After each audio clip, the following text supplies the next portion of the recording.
না। মাই বাপের কথা আমি ঠেলতে পারি না, তোর সঙ্গে ঘর বাঁধা কেনে হইল না। মাই বাপের কথা আমি ঠেলতে পারি না।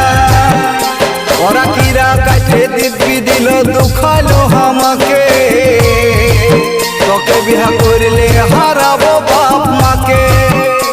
তুই ক্ষমা করে আমায় ভুলে যা রে।